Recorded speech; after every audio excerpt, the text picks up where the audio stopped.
Students, welcome to the channel Jackboard number 1। तो देखिए, Hindi MIL का मोस्ट इम्पॉर्टेंट क्वेश्चन जो आप लोगों के एग्ज़ाम में पूछा जाएगा। जितने भी स्टूडेंट सेमेस्टर 1 के हैं उन सबों के लिए ये है। और जो भी ग्रामर में आप लोगों को 3-4 वीडियो प्रोड्यूस किया गया था वो सभी से क्वेश्चन पूछा गया। वो सभी से क्वेश्चन आप लोगों का एग्ज़ाम में आया था, तो उसको आप लोग ध्यान से देख लीजिए। और देखिए, ये क्या है, पल्लवन, और इसकी विशेषता और नियम बताना है। बहुत ही सिंपल क्वेश्चन है। देखिए, पल्लवन का तात्पर्य क्या है। पल्लवन का मतलब होता है किसी चीज़ को पकड़ के खींच देना। जैसे कि ये देखिए, ये स्प्रिंग है, इसको अगर हम पकड़ के खींच देंगे तो इसी को क्या बोलते हैं, पल्लवन। ये अपने छोटे आकार में है, ये अपना छोटा आकार में, इसको पकड़ के खींच दिए तो क्या हुआ, ये पल्लवन हो गया। और बोल रहा है कि इसकी विशेषता बताइए। ये जो स्प्रिंग है, इसको जो पकड़ के खींच रहे हैं, इसकी क्या विशेषता है या फिर क्या नियम है, राइट। इसको किस प्रकार से खींचना है। क्या यहाँ से खींचेंगे क्या, नहीं ना। क्या यहाँ से खींचेंगे, हाँ, दोनों को किनारे में पकड़ के खींचेंगे। और कितना खींचेंगे, इतना खींचेंगे कि ये टूट ना जाए। तो यही सब इसका नियम बताना है। तो पल्लवन का सिंपल सा मतलब है कि किसी भी चीज़ को पकड़ के खींचना। और अगर हम यहाँ पे बात करें तो पल्लवन का शाब्दिक अर्थ होता है विस्तार। विस्तार मतलब किसी चीज़ को बढ़ाना या फिर फैलाव करना। पल्लवन का शाब्दिक अर्थ है विचारों अथवा भावों के छोटे रूप में रहने पर। जब विचार छोटे रूप में रहता है ना, तो उसका अर्थ कोई नहीं समझ पाता है। जब विचार या भाव छोटा रूप में रहता है तो उसका अर्थ सभी लोग समझ नहीं पाता है, इसीलिए उसको विस्तार में बनाया जाता है। तो ये इसका डेफिनेशन है कि विचारों अथवा भावों के छोटे रूप में रहने पर उसका अर्थ सामान्य लोग नहीं समझ पाते, पर उसी भाव या विचार को विस्तृत रूप से स्पष्ट किया जाए तो उसे पल्लवन कहते हैं। जब वही विचार या भाव को जब फैला दिया जाए तो उसको सभी लोग समझ जाता है। जैसे आप लोग कॉलेज के स्टूडेंट हो तो आप लोगों को कॉलेज में पता होगा कि कुछ छोटे छोटे आप लोग शब्दों का क्लास में प्रयोग करते हो जो कुछ ही स्टूडेंट समझते हैं। उसके अलावा टीचर को समझ में नहीं आता है कि क्या चल रहा है वहाँ पे, तो सभी को समझ में नहीं आता है पल्लवन। इसीलिए उसको जब हम खींचते हैं तो उसी को पल्लवन कहा जाता है। ये इसका सिंपल सा डेफिनेशन है। एक इम्पॉर्टेंट पॉइंट देखिए, आप लोगों को संक्षेपण बताया गया था। क्या संक्षेपण मतलब किसी भी चीज़ को छोटा करके लिखना, और पल्लवन का मतलब बताया किसी चीज़ को फैला करके लिखना। तो ये दोनों आपस में अपोजिट है। तो यही है कि संक्षेपण का विपरीतार्थक शब्द है।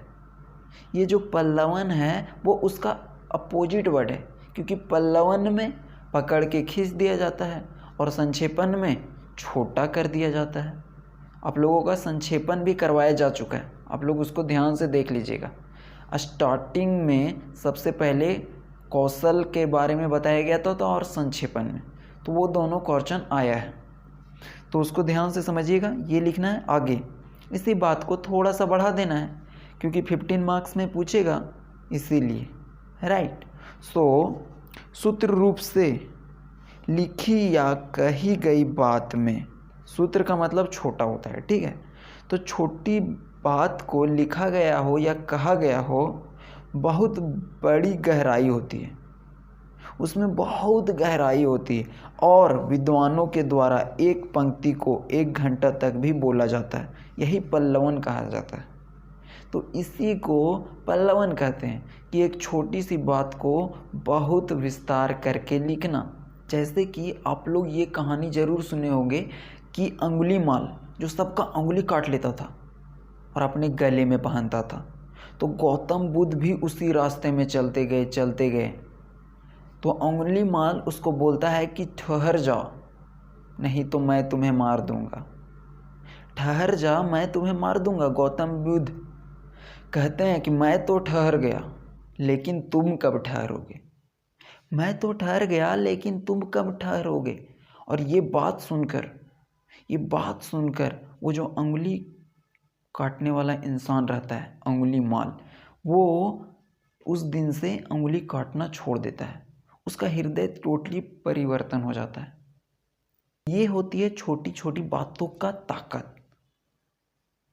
कि सिर्फ गौतम बुद्ध ये बोले कि मैं तो ठहर गया, तुम कब ठहरोगे। और ये बात में इतनी बड़ी बात छिपी थी कि वो टोटली बदल गया, का हृदय परिवर्तन हो गया और वो लोगों के भलाई के लिए काम करने लगा। तो जैसे एग्जाम्पल देखिए, परहित सरिस धर्म नहीं भाई, ये एक छोटा वर्ड है।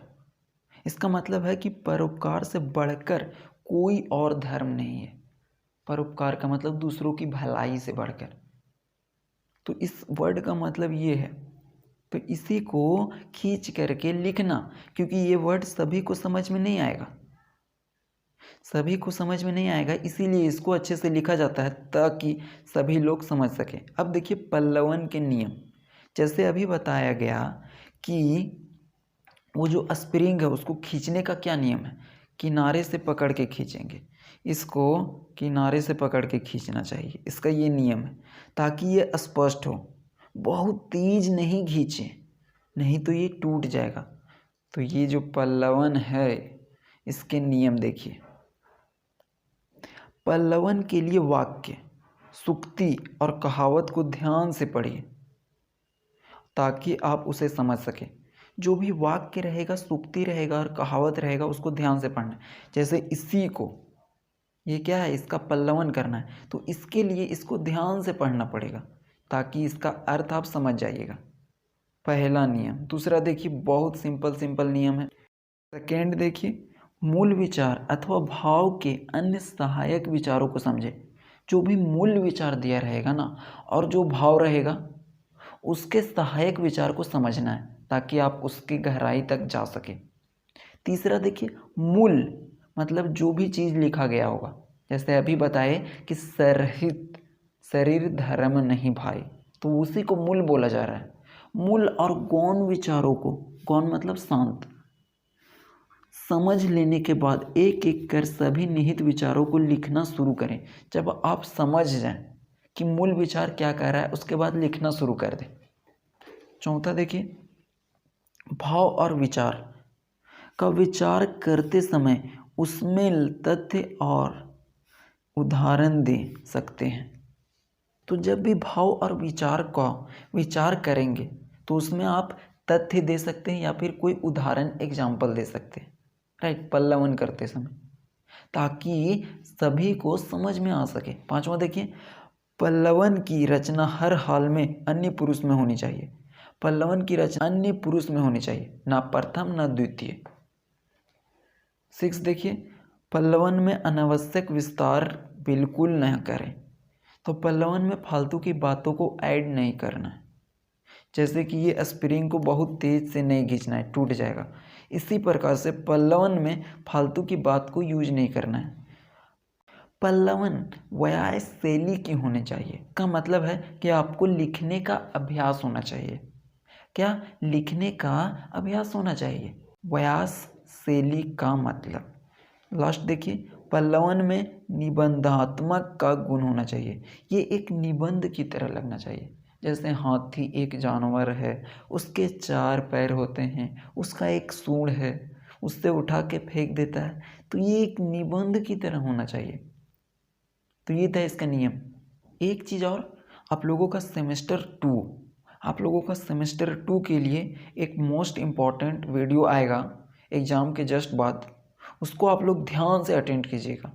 उसमें स्ट्रेटजी, प्लानिंग और तगड़े तरीके से हम लोग प्रिपरेशन के बारे में जानेंगे। वो वीडियो आप लोग देखना ना भूलें, वो आप लोगों का एग्ज़ाम के बाद आएगा। बहुत ही तगड़ी वाली वीडियो है। उसमें आप लोगों को किस प्रकार से सेम 2 का स्टार्टिंग करना है, क्या स्ट्रेटजी रहेगा, किस प्रकार से हम लोग सिलेबस को देखेंगे, ये सब हम लोग कंप्लीट करने वाले हैं। अब चलते हैं पल्लवन की विशेषता। देखिए, पल्लवन की विशेषताएं, इसकी क्या विशेषताएं हैं? तो पल्लवन की विशेषताएं आप लोग एक डायग्राम बनाइएगा या फिर सिंपल पॉइंट टू पॉइंट भी लिख दीजिएगा। जैसे पल्लवन सरल होना चाहिए। क्या होना चाहिए? पल्लवन सरल होना चाहिए, स्पष्टता उसमें दिखनी चाहिए, अनावश्यक विस्तार ना हो। ये सब नियम से ही हम लोग इसका निकाले हैं। अन्य पुरुष में होना चाहिए, मौलिकता को फॉलो करना चाहिए। तो ये थी पल्लवन की विशेषताएं। आप लोग डायग्राम के थ्रू भी बना दीजिएगा, बहुत ही तगड़ा रहने वाला है। देखिए एक एग्जाम्पल देख लीजिए कि प्रेम जल्द निराश नहीं होता। ये एक इसका पल्लवन करना है। क्या करना है? तो जो नियम आप लोगों को बताया गया, स्पष्ट होना चाहिए, सरलता का पालन करना चाहिए, अन्य पुरुष में होना चाहिए, ये सबको मिला करके और इसको क्या करना है? खींच देना है। पल्लवन का मतलब खींच देना है, तो इसी वर्ड को खींच देना है, क्योंकि ये सभी को समझ में नहीं आएगा। तो इसका देख लीजिए किस प्रकार से है पल्लवन किया गया। प्रेम जल्द निराश नहीं होता। जो प्रेम है, लव है, वो निराश नहीं होता है। तो प्रेम बहुत शक्तिशाली होता है तथा प्रेमी व्यक्ति इच्छित वस्तु को पाने के लिए किसी भी सीमा तक जा सकता है। जो प्रेमी रहते हैं ना, वो किसी भी हद तक पहुंच जाते हैं। अपना हाथ काट लेंगे तो सुसाइड कर लेंगे, क्या कर लेंगे, किसी भी हद तक चले जाते हैं। प्रेम वही कर सकता है जो धैर्य हो, जिसके अंदर धैर्य हो, जिसमें दुख सहने की क्षमता हो। प्रेम से जीवन आसान और सुखमय होता है। और सिर्फ वो प्रेम नहीं जो आजकल चला हुआ है, लव बर्ड्स, वो नहीं।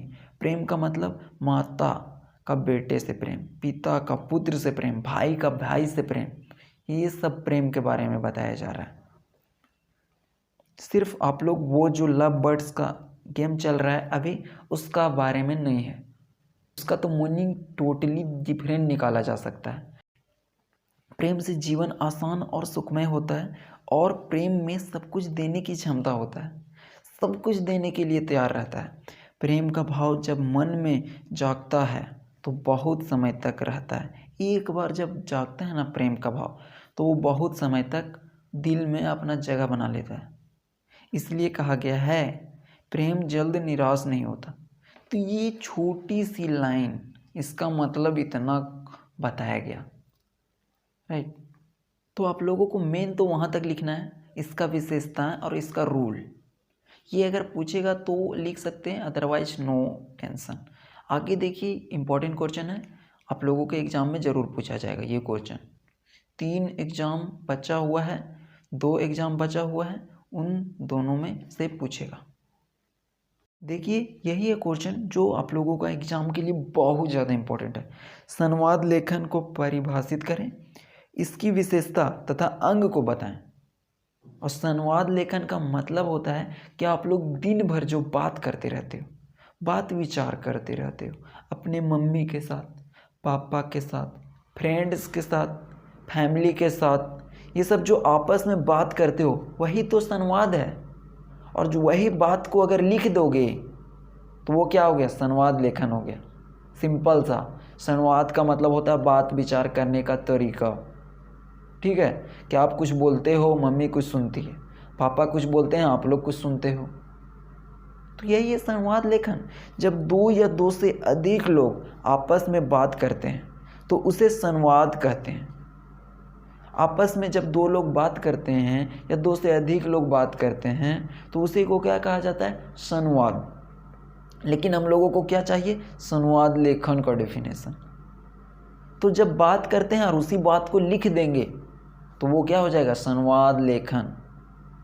और इसे लिखने की कला को संवाद लेखन कहते हैं। That simple.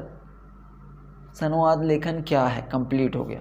अब देखिए संवाद लेखन जब भी बात किया जाएगा तो उसमें क्या क्या होते हैं, कौन कौन सा पार्ट्स होता है उसका। तो संवाद लेखन के अंग, तो जब भी बात किया जाएगा तो 2 लोग जरूर रहेंगे, एक बोलने वाला रहेगा, एक सुनने वाला रहेगा।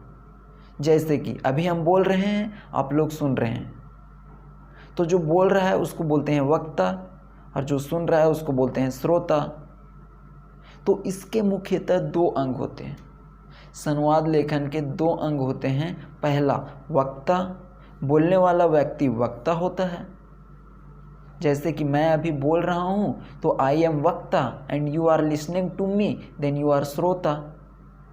तो सुनने वाले व्यक्ति को श्रोता कहा जाता है। दैट सिंपल, कुछ नहीं है जान क्वेश्चन में, समझे ना। संवाद के दो भाषा होते हैं, ये तो और भी आसान है। मौखिक भाषा जिसमें मुंह से बोल करके बात करते हैं, और लिखित भाषा जिसमें लिख करके बात करते हैं। मौखिक में बोल करके बात करते हैं, लिखित में लिख करके बात करते हैं। यही है संवाद के दो भाषा। और संवाद का मतलब बात विचार, एक दूसरे से जो बात करते हो आप लोग, उसी को बोला गया है। तो चलिए इसको डेफिनेशन देखते हैं। उसके बाद किसी भी संवाद को कैसे लिखा जाए उसके कुछ विशेषताओं को देखेंगे। तो देखिए, पहला मौखिक भाषा क्या है? जब वक्ता मतलब बोलने वाला, जब वक्ता बोलकर अपनी बात को सुनने वाले के पास पहुंचाता है उसे मौखिक भाषा कहते हैं। जब वक्ता बोलकर अपनी बातों को दूसरों तक पहुंचाता है या श्रोता तक पहुंचाता है उसी मौखिक भाषा कहते हैं। दूसरा, लिखित भाषा, जब वक्ता लिखकर अपनी बात को श्रोता तक पहुंचाता है। जब वक्ता लिखकर, जैसे मैं अभी लिखकर आप लोगों को अपनी बात को पहुंचा रहा हूं, तो ये क्या हो गया? लिखित भाषा हो गया। तो उसे लिखित भाषा कहते हैं। That simple. दो अंग होते हैं, वक्ता और श्रोता, और दो तरीके होते हैं, लिखित और मौखिक। अब देखिए, संवाद लेखन किया जाएगा तो उसके क्या तरीका है। जब दो लोग बात करेगा, जैसे शिक्षक और स्टूडेंट जब बात करता है तो वो क्या तरीका फॉलो करेगा, डॉक्टर और मरीज बात करता है तो क्या फॉलो करेगा, किस प्रकार की विशेषताएं होंगी, उसको हम लोग देखेंगे। तो देखिए, अपने ध्यान को एक जगह पर एकाग्र करते हुए ध्यान से सुनिएगा, ताकि आप लोग एग्ज़ाम में ये सब चीज़ें आपके माइंड में सेटल रहे और आप लोग फाड़ के लिख दो वहाँ पे। तो देखिए, सबसे पहला, संवाद सरल भाषा में लिखना चाहिए। जो भी बात विचार है वो सरल भाषा में हो। संवाद में क्रम और तर्क होना चाहिए। क्रम मतलब सीक्वेंस को फॉलो करना, सीक्वेंस होना जरूरी है। अब आप लोगों को हाथी पर निबंध लिखने दिया जाए तो ऐसा नहीं कि आप लोग स्टार्ट कर दो कि हाथी है तो सामान ले जाती है, हाथी लड़ाई करती है, और उसके बाद आप लिखो कि हाथी के 4 पैर होते हैं, हाथी के 2 आँख होते हैं। नहीं, स्टार्टिंग में लिखना पड़ेगा कि हाथी के 4 पैर होते हैं, 2 आँख होते हैं, फिर लिखेंगे कि वो सामान ले जाता है। राइट, तो ये सीक्वेंस को फॉलो करेंगे। सो 2 पॉइंट मस्ट भी क्लियर हो गया होगा। थर्ड देखिए, संवाद की भाषा पढ़ने योग्य होनी चाहिए। जो भी संवाद किया जाएगा उसकी भाषा पढ़ने योग्य होनी चाहिए। डिफ़िकल्ट वर्ड का यूज नहीं होना चाहिए। चौथा, संवाद काल्पनिक नहीं होना चाहिए। जो भी संवाद होगा वो काल्पनिक ना हो, मतलब कि अपने माइंड से झूठी कहानी ना बनाया गया हो, वो सच में सही होना चाहिए। संवाद में कठिन शब्दों से बचना चाहिए, जो भी डिफ़िकल्ट वर्ड है उससे बचना चाहिए। बहुत सिंपल सब है। काल्पनिक होना चाहिए, कठिन शब्दों का प्रयोग नहीं करना चाहिए, पढ़ने योग्य होना चाहिए, सीक्वेंस में होना चाहिए, सरल होना चाहिए। लास्ट पॉइंट देखिए, संवाद का शुरुआत और अंत रोचक होना चाहिए, मतलब ज़बरदस्त होना चाहिए, ताकि जो पढ़े जो सुने उसको बहुत ही अच्छा लगे। तो ये था 2 मोस्ट इम्पॉर्टेंट क्वेश्चन आप लोगों का। मिलते हैं नेक्स्ट वीडियो में। इससे पहले आप लोगों को सेमेस्टर 2 के लिए वो वीडियो ज़रूर देखिएगा, क्या स्ट्रेटर्जी और क्या प्लानिंग है, उसके अनुसार से आप लोगों को बताया जाएगा। Thank you.